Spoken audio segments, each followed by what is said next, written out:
새끼! 저 뭐야? 빈말 열어! 네가 한 일에 대해 동정심이나 슬픔, 고통, 후회 같은 감정이 있니? 저만이야 마이크? 아니 내 왼쪽에 있어. 그가 죽고 거의 일주일이 지난 후에야 사람들이 그를 발견하기 시작했어.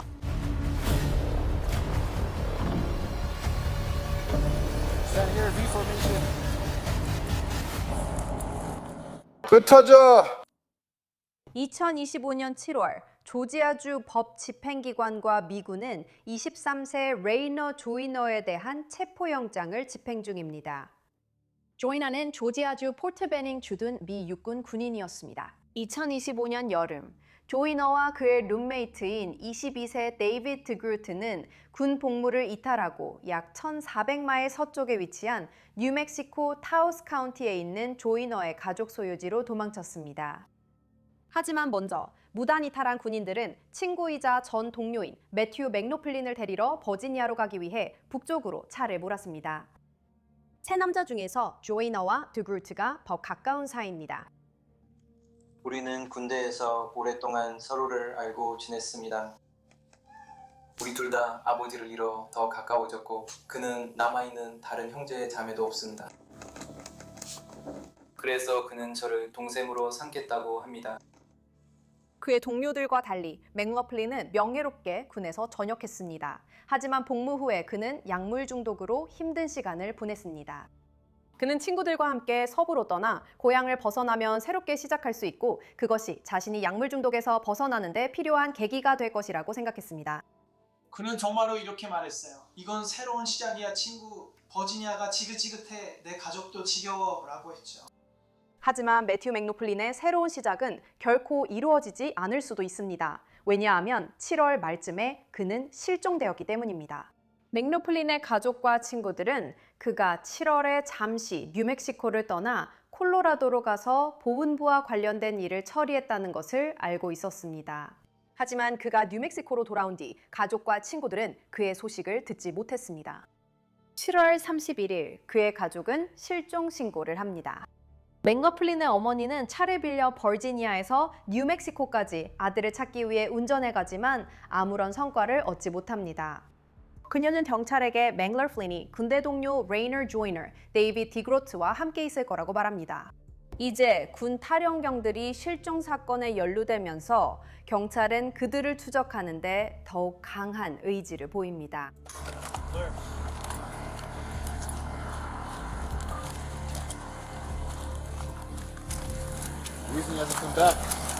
8월 17일 조이너 가족의 트리스 피에드라스 부지를 수색했지만 매튜 맥러플린이나 마지막으로 함께 목격된 남성들의 흔적이 발견되지 않자 탈러스 카운티 법 집행기관과 미군은 직접 행동에 나섭니다. 보안관 실입니다. 수색영장 있습니다. 문 여세요. 수색영장입니다. 보안관 사무실입니다. 문 여세요.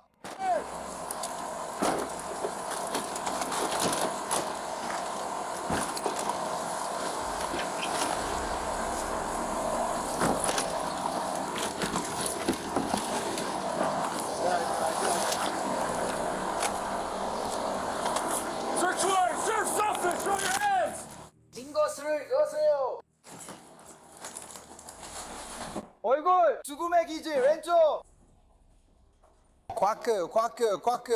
죽음의 얼굴 오른쪽. 난 계속 진행할게. 하이어스랑 케빈 왼쪽 정리해.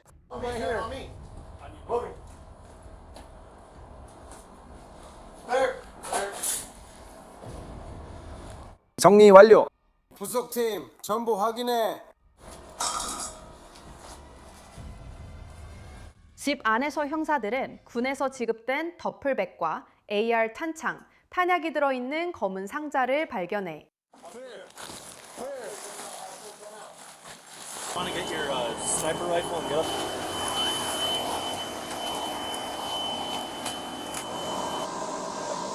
어느 길이야? 왼쪽 길이야? 이는 오른쪽 길이야? 이 눈으로 봤어. 정말 확실해?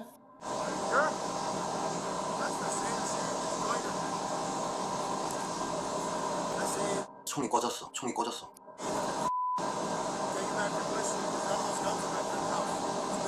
형사들은 레이너 조이너와 데이비드 드그루트가 무장했을 가능성에 대비합니다. You run that plate. Go to Texas. 그들은 천천히 차량에서 내립니다. 손을 들고 군 저격수들과 타우스 카운티 경찰을 향해 걸어갑니다. 군 탈영이라는 범죄로 체포영장이 발부되어 두 남성 모두 수갑이 채워집니다.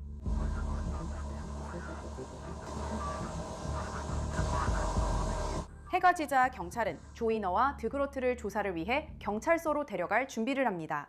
경찰이 가장 알고 싶어하는 것은 매튜 맥로플린이 어디에 있는지, 그리고 왜 그가 두 사람과 함께 트럭에 타고 있지 않았는지입니다. 이 서류.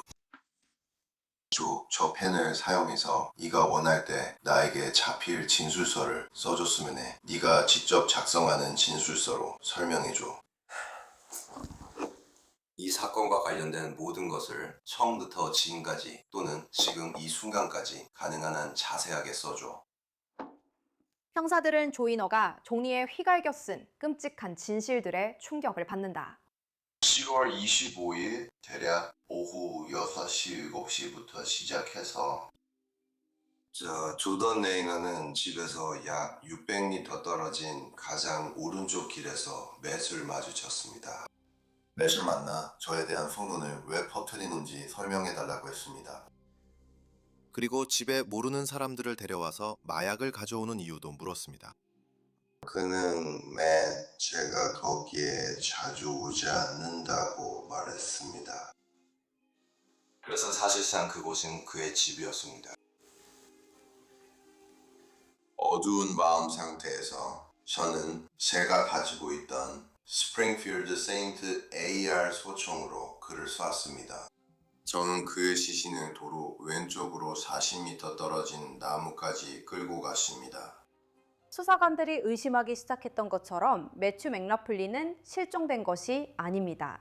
그는 친구인 척했던 두 남자에게 살해당했습니다. 이제 수사관들에게 남은 유일한 의문은 왜냐는 것이다.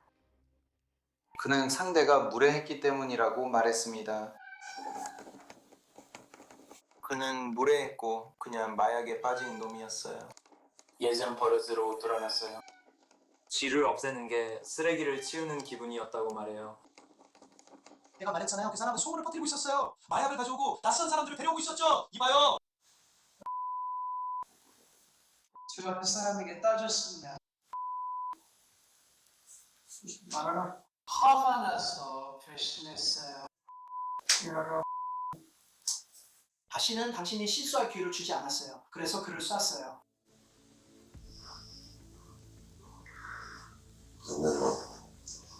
네? 거기서 그의 말을 듣고 나서 제 진술에 이렇게 말할 거예요. 저는 나무에 몸을 붙잡힌 것처럼 연습했어요. 다음날 우리는 일을 했어요. 모든 게 정상적이었어요. 잘 됐어요. 팔로 나무를 잡고 얌동이 하나, 몇 개의 얌동이를 골랐어요. 저는 하나만 썼어요. 그리고 장작 쪽에는 도끼도 샀고 33갤런짜리 쓰레기 봉투도 몇 개 샀어요. 조이너가 증거를 처리하는데 필요한 물품을 사는 동안 맥라플린의 시신은 85도 더위 속에서 부패하고 있었어요.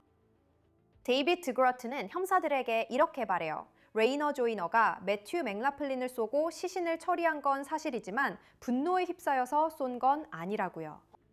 드그로트에 따르면 조이너는 몇 주 동안 맥라플린의 살인을 미리 계획했다고 해요. 처음부터 끝까지요. 그 상황과 관련해 알고 있는 세부 사항을 가능한 한 전부 말해주세요. 그래서 조이너가 생각했던 것에 대해 말하자면 그건 미리 계획된 일이었다고 할 수 있습니다.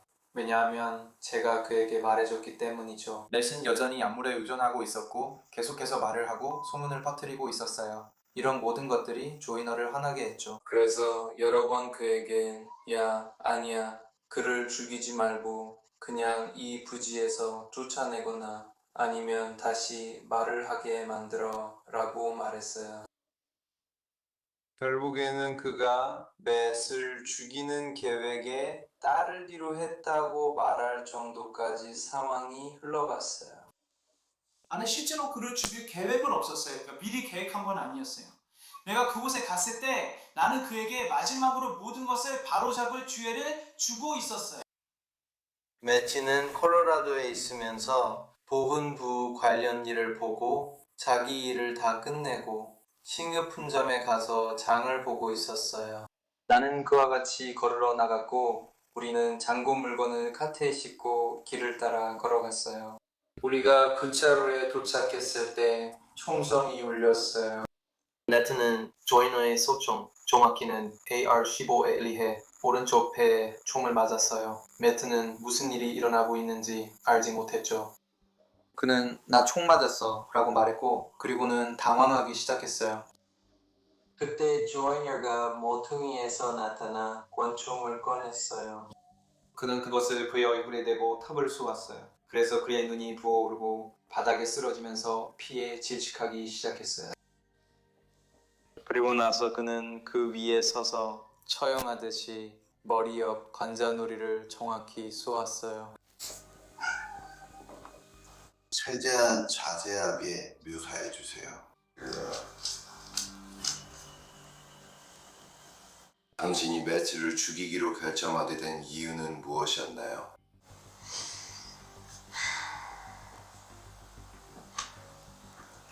솔직히 말해서 저에게는 그리 어려운 결정이 아니었어요. 이미 그에게 제 기준으로 충분한 경고를 여러 번 했었거든요. 알겠습니다. 그게 무슨 뜻인가요?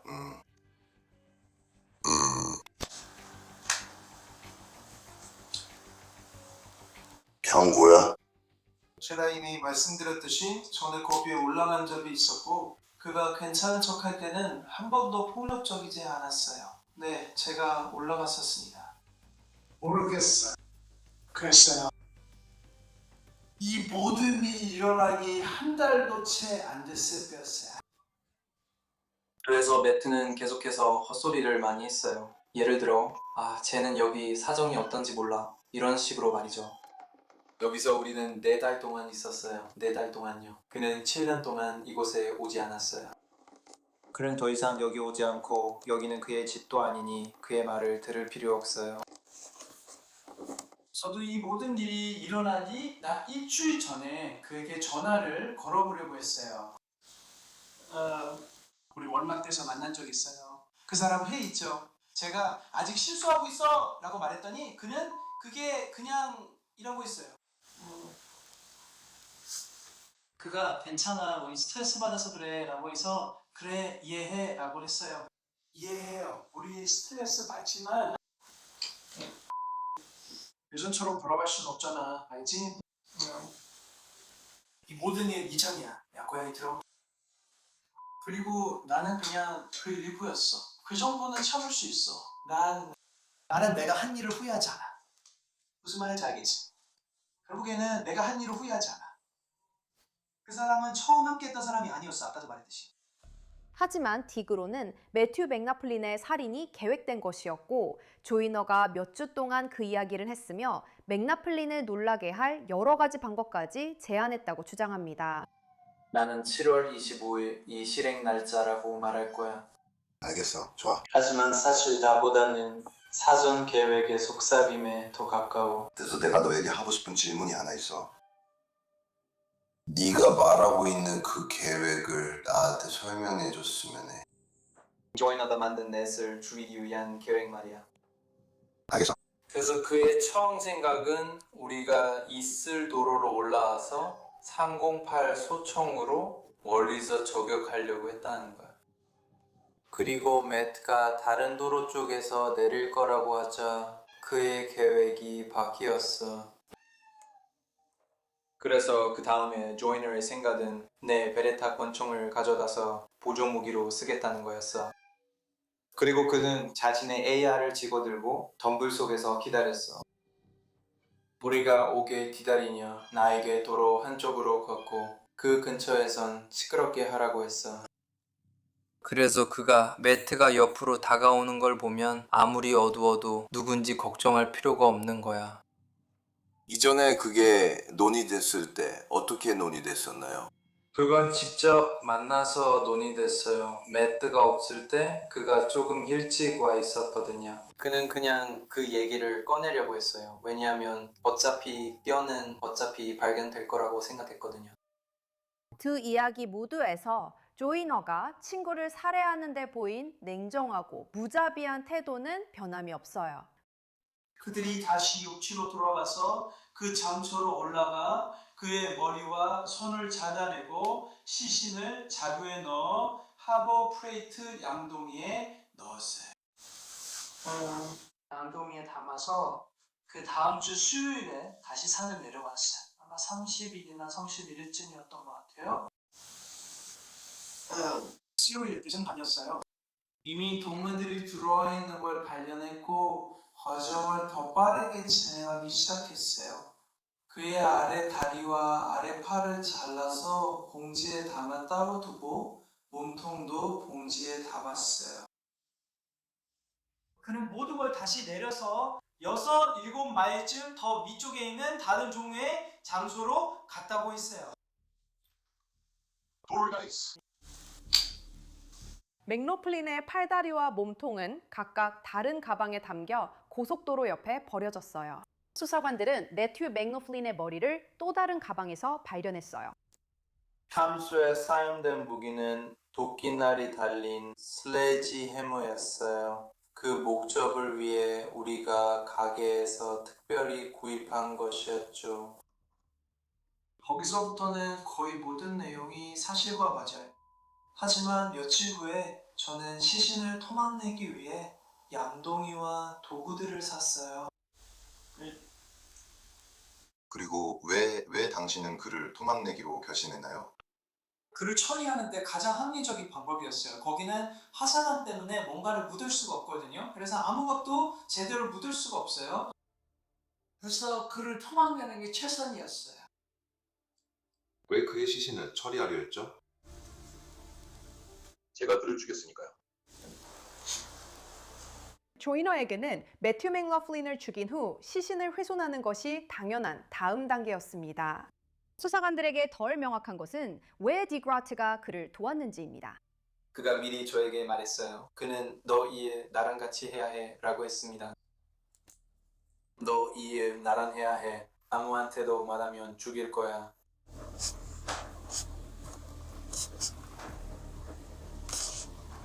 왜냐면 내가 너무 많은 걸 알게 되니까. 그는 말만 해도 누군가를 쏠 사람이야. 그러니까 내가 어떻게든 골칫거리가 되면, 내가 그 얘기를 하고 있다는 걸 알게 되면 나도 분명히 끝장을 볼 거야. 팻과 같은 운명을 맞이하게 될 거야. 뭐가 그렇게 두렵게 만드는 거야? 좋은가 봐. 그 사람이 할 수 있다고 말하는 건 실제로 할 수 있다는 걸 내가 알기 때문이야. 그냥 말만 하는 게 아니라 정말로 할 수 있는 사람이거든. 당신이 데이비드에게 내린 구체적 지시가 무엇인지 설명해 주실 수 있나요? 나는 데이비드에게 가방을 들게 했어요. 왜요? 쏘려고요. 혹시라도 시체 부패 같은 게 있을까 봐요. 시체가 자연적으로 불안정해졌을 수도 있습니다. 알겠습니다. 그가 저한테 가방을 들라고 했어요. 그래야 시신 조각을 버릴 수 있고 제 DNA도 가방에 묻도록 하려는 거였죠.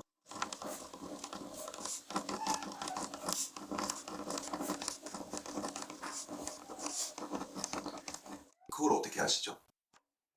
그 사람이 저한테 그렇게 말했으니까요. 그 사람이 저한테 너는 나와 함께 할 거야 아니면 펫과 같은 운명을 맞게 될 거야 라고 했어요. 그 사람이 그랬던 것처럼 네가 좋아하든 싫어하든 이 시신 처리를 도와야 할 거야. 함께 앉기 전에 레이널 조이너는 형사들을 이끌고 64번 고속도로를 따라 매튜 맥로클린의 유해를 벌인 두 곳으로 안내했어요. 하지만 경찰이 그곳에 도착했을 때 맥로클린의 시신 일부가 사라진 것처럼 보였어요. 제가 여러분께 맷이 어디 있는지 물어보려고 전화하기 전이었나요? 아니면 후였나요? 맷을 훼손하기 시작한 시점이요. 그건 그 전에 처음 실종자 신고 전이었어요. 그때 이미 맷은 머리와 손이 없었어요. 좋아요. 시신을 훼손하는데 얼마나 걸렸나요? 그는 마지막 조각을 지난주쯤에 버렸어요. 그게 몸통과 다리뼈였어요. 하지만 거기엔 살점이 없었어요. 그냥 갈비뼈랑 척추, 엉덩이뼈 뿐이었죠. 형, 그 가방들에 대해 말해줄 수 있어요? 그리고 거기 가방이나 양동이 다 몇 개나 있죠? 네, 아까 말씀드렸듯이 그 부분은 공감이 어렵습니다. 첫 번째 슬라이드에는 양동이만 있어야 했어요. 그리고 다음 단계는 잠깐만 그걸 생각해보세요. 3개의 가방이었어야 했어요. 다음 것도 3개의 가방입니다. 네, 가방이 3개였어야 했어요. 저는 그 순간 칭찬했어요. 다른 가방들은 무슨 일인지 모르겠어요. 거기서 그 가방들을 찾았어요. 그리고 두 장소 모두 우리를 데려가 주시고 시신에 대해 솔직하게 말씀해 주신 점도 감사하게 생각합니다. 결정적인 계기는 뭐였나요? 어떤 이유로 그래 내 친구를 죽이겠다고 결심하게 된 건가요? 그를 항정에 빠뜨려 죽이기로 한 이유와 그런 선택을 한 이유는 무엇인가요? 결국에는요.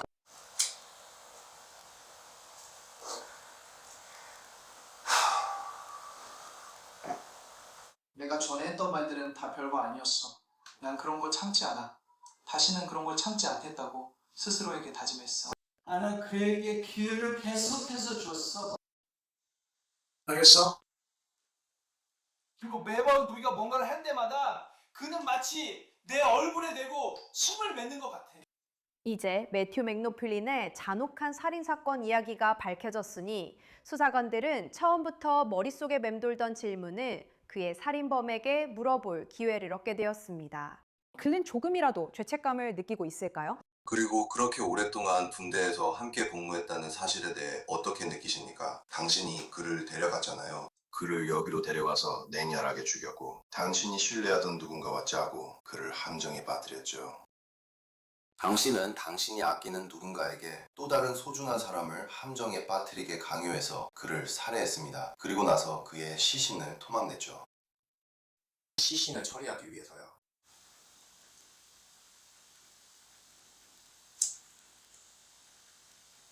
당신이 한 일에 대해 동정심이나 슬픔, 고통, 후회 같은 감정이 있습니까? 솔직히 말씀드리면 제가 처음과 같지 않았다고 했잖아요.